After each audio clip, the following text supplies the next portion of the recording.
Hey everybody, it's me, Stu Helm, the Food Fan, back here at Food Fan headquarters with another segment about the local food scene for you. Local meaning Asheville, North Carolina. And while I'm at it, I want to thank WPVM 103.7 FM in Asheville, North Carolina, who take my humble podcasts, videos, whatever you want to call them, and we string them together and we broadcast them on local radio every week here in Asheville. So please tune in and listen to me live on the radio, or not live, pre-recorded, but broadcast on the radio, as opposed to a stream or a podcast, which you can listen to pretty much anytime. Any hoodles, I wanted to talk to you guys about some food news. I don't typically do food news. It's not my forte. I have tried to rope other people into doing the food news with me, which is code words for me instead of me. I've tried to pass this, what I consider kind of a pain in the ass task, on to others and have had limited success with that. Or I've had varying success, shall we say. Sometimes good, sometimes not. Anyhow, I want to now try to do a little bit myself, and I apologize for my lack of news delivery skills, but I want to say goodbye to two great restaurants and two favorites of Asheville. And these two hurt. Restaurants do close down, and they close down for every reason you can think of, the least of which is the food is no good. Like I find that to be the last reason restaurants close down, is because the food was no good. It's usually like the location is terrible, the rent is way too much, some tragedy happened, like a fire or something like that. And so it's always really sad to me when a restaurant closes down, but in some ways I know that it's also at times quite a relief to the people involved to finally be able to close their doors after struggling for a while. And these past 2 years have been a struggle, and the hard times ain't over. The supply chain is all effed up, especially because this dang war in Ukraine is apparently really messing things up worldwide. We're hooked on worldwide goods, and so that hurts us when the world is a mess. And so, the typical reasons that things go wrong in this world: war, greed, avarice, hatred, things like that. And so that's going on right now, and that's messing up everything, including the food chain, supply chain, et cetera, et cetera. And so let me just tell you that one of my total favorite restaurants closed down, and I don't really know why, except for maybe the location was not optimal, and perhaps the rent and overhead was just too much. I don't know the reason, but Ziggy's Bakery and Deli has closed. Now that makes me super sad. If y'all know Ziggy's, anybody who's ever had one of Ziggy's, one of Chef Robin Ziegler's Phillies, one of her cheesesteaks, one of her Reubens or meatball subs, or any of her sandwiches or her bagels, knows how just excellent that food was. Just some of the best of those things in Asheville or ever. That she had the best ever Philly cheesesteak. And I know that people hate it when I use the word Philly, so I'll just say cheesesteak. But she was from Philadelphia, and her thing was the real deal, man. And so she has closed her doors, and that is sad. She will be open for, as you listen to this on Friday, she will be open for one more day. On Friday, this does get broadcast on the radio, as I mentioned, and it get broadcast on Fridays. And on Saturday, May 14th, that will be Chef Ziegler's last day. She did it for 3.5 years, and that's a struggle. And that means that two of those 3.5 years were the COVID pandemic years. And those were very, as everybody knows, very difficult years, especially for the hospitality industry. So a sad goodbye to Ziggy's. Robin made a post on Facebook in which she said that she was excited for her next culinary adventure, and so am I. As far as I'm concerned, Chef Ziegler is just a fantastic chef, one of the best in town. So anything she does, I'm gonna be uh, checking out for sure. All right, and then someplace that's been around for 10 years is closing and has closed as I record this. And 10 years is a long time in this town, and that is Zia Taqueria over there in West Asheville. They're closing their doors.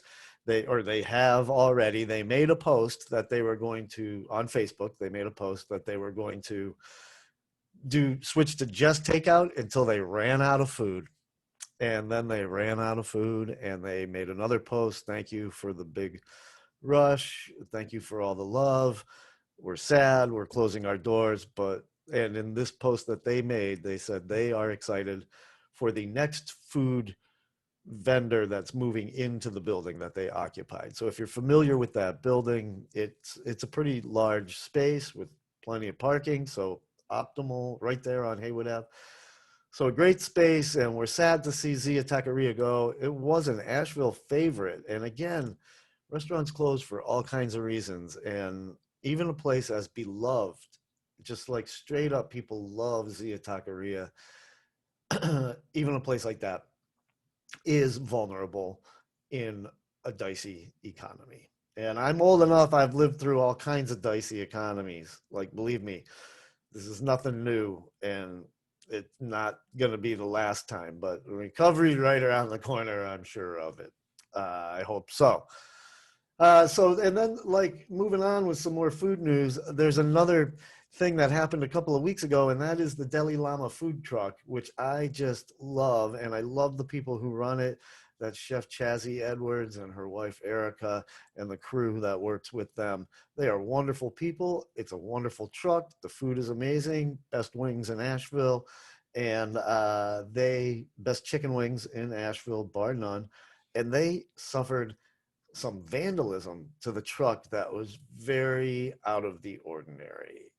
A person who was having a mental episode of some sort was apparently convinced that there were voices coming from the truck and that there was a person trapped inside the truck. This is what I heard directly from Chef Chazzy.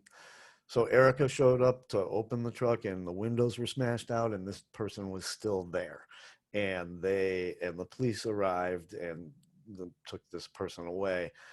But in this person's efforts to, free, quote unquote, free the individual that they thought was trapped in the truck, they tore it to pieces. Like as a symptom of their mental illness, they tore open the panels and they ripped back the oven, like places where just no human being would ever be able to fit. They tore out all kinds of, they just destroyed this truck, and had been there for hours doing so, apparently. So a really sad situation all around. Like, mental illness is so difficult for the people who suffer with it, who have the mental illness, and for the people who suffer because of it, like because they know this person or because of something like this, where just who are you going to blame for that? You can't even be angry. And anger has its place as an emotion. It's a release. And so it's tough. It's a tough situation, like tens of thousands of dollars worth of damage, I guess. And they did raise a lot of money through a GoFundMe. A friend of theirs started a GoFundMe account and they raised thousands of dollars. And they're very thankful to the people of Asheville for supporting them on that. And they are working on repairing the truck. I wrote to Chef Chazzy this morning, and they're working on repairing that truck. It's been a little hard because, just like I was saying, the supply chain's messed up. It's been difficult to source parts for this truck. And besides, it's a fairly old truck, so I would imagine that parts are not all that readily available, even in the best of circumstances. And they are working on the truck themselves as much as they can. And The truck is old, and so insurance company has not been the most cooperative. They're devaluing the truck very much. So again, the community donations were very welcome, and they said that they would like to have the truck up and running again by May 21st for the release of the Mother Trucker beer at Catawba. It's like a big deal, and they are always at Catawba Brewing on Fridays and Saturdays. They are not right now. It appears to me that the Purple People Feeder is filling in for them, another great local truck run by very nice people. And so, all love and support to Chef Chazzy and the crew, and Erica and the whole crew at Deli Llama Food Truck. If you want to make a donation, they could still use them, and you'll just have to do a Google search for their GoFundMe account. So yeah, let's hope they're back up and running ASAP. They are one of the great food trucks of our area, and it's a shame what happened. And we wish them and the individual who did the acts of vandalism, uh, un, they couldn't control themselves. I don't know how else to put it. So we wish them the best as well. All right, everybody. Thanks for listening. We'll talk to you soon. Bye.